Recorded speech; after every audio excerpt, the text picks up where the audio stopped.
Hello everyone, welcome to part 2. Now we are going to actually talk about designing for a desktop viewport. If you remember from chapter 4, we used a simple style sheet to create a desktop layout. So now we are going to kind of create the same type of layout using responsive design. And we also create a media query for a desktop viewport. So the same type of desktop design principles apply for responsive design. We want to use simple and intuitive navigation, clear images, typography, and apply the same color scheme. We want to also maintain the same look and feel of the site, but we want to change some formatting to better accommodate the desktop viewport. It can also provide an opportunity for multiple column layout.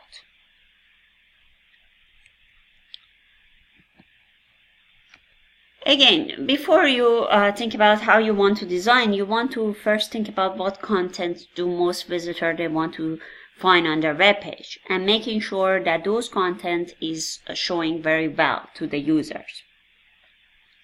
So the first thing that we are going to talk about is we are going to talk about the breakpoint. So and also talk about modifying the breakpoint. You need to actually follow the book from 276 to 283. So if you can go to your book and follow the exercise and apply it actually to the page that you are creating for the Forward Fitness Club, so you can actually follow these steps and practice it and apply the new format for the for the desktop viewport in from page 276 up to 283 of your web page. Then the next thing that we will talk about, we are going to talk about the breakpoints. So what is a breakpoint? Basically, breakpoint is the point in which you want to apply different style to the web page. Usually depends on to your viewport. So setting breakpoint as determined by the content on the page. If the navigation area display link text in button for the tablet viewport, as it does in the website that we just did, and link text extends beyond the button's border at a certain page width, we modify a breakpoint so the page applies the style set for desktop viewport at that point. So for the Forward Fitness Club website that we just talked about, the navigation area in the desktop viewport use a solid bar rather than button as the background for the link text, which means the link text will not extend beyond the button's border.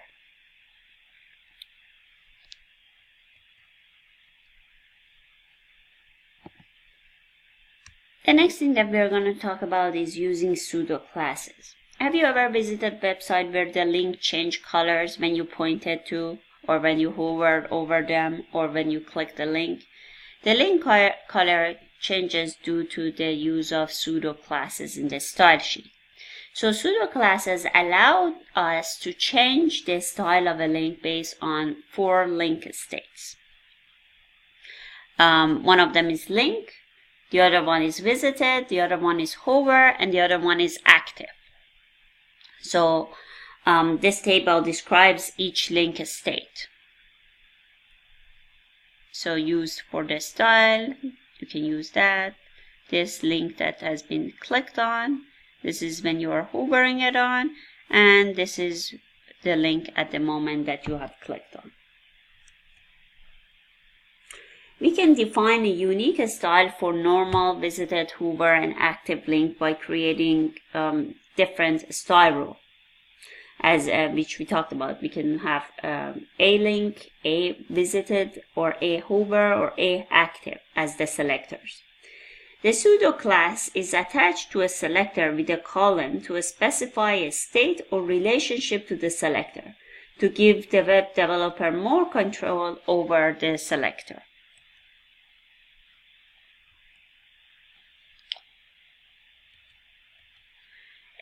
It's it's not necessary to use all pseudo class. However, if it's omitted from the design, it's important to maintain the same order of pseudo class in our CSS code.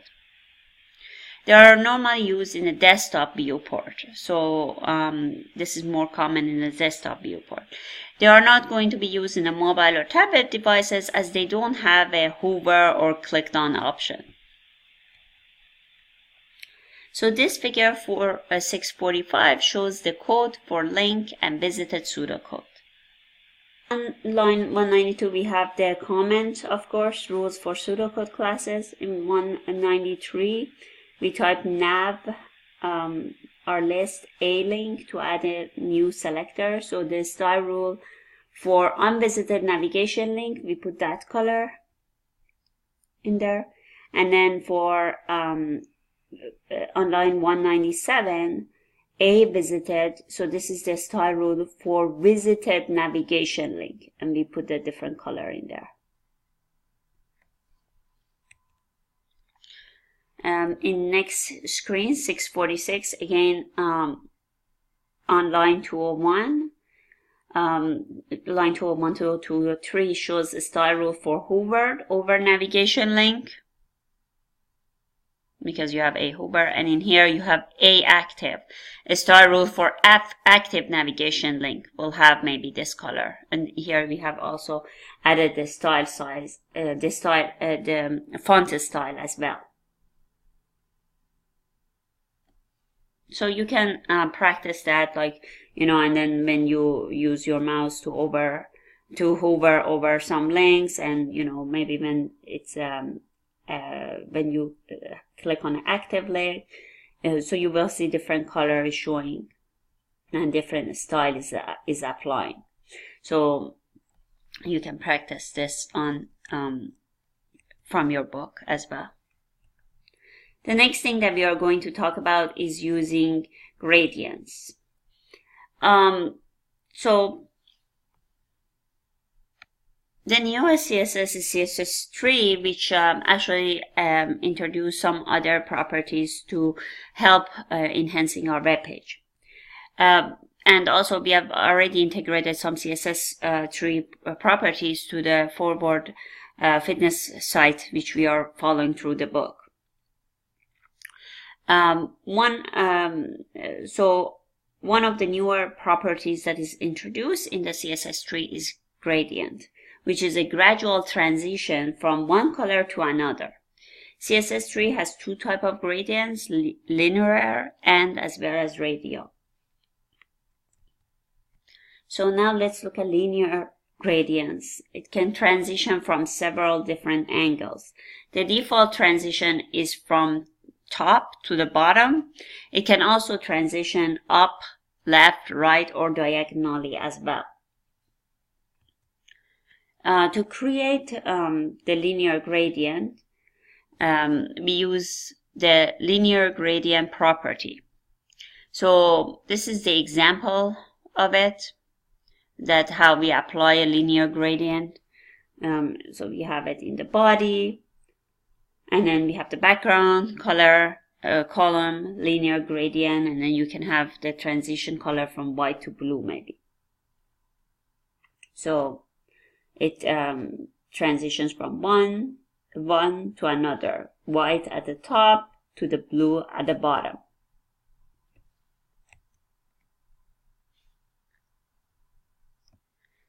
And to provide support for all those browsers, we need to use some of the prefixes. So in when you are actually applying here for background, you can put -moz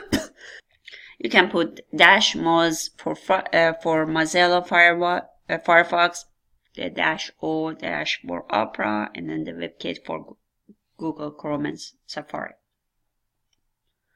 So this is basically using the linear gradient, including all the browser support prefix that we just talked about. And this is when you're using it for Google, Chrome and Safari. So this table is providing an overview of linear gradients. So as shown in these examples, only the standard syntax for left to right and diagonal requires the word to, as in to bottom right, for example, as you can see here. So you need to put to right, to bottom right. Now let's look at their radial gradients. They are specified by their center. The color begins in the center and transition in a radial direction to another color or maybe other colors. So how do we create that? Again, we use the background. Again, we are using those prefix for depending on your web browser. And then we put the colors that are transitioning to. Gradients, they create interest on a web page, especially when we want to use it as a background. So if you want to practice it, you can follow the exercises from 293, and you can add a linear gradient to the body for your desktop viewport. And actually you can add as many colors as desired to the gradient. So there's no, like it could be as many colors as you want. You can apply to it.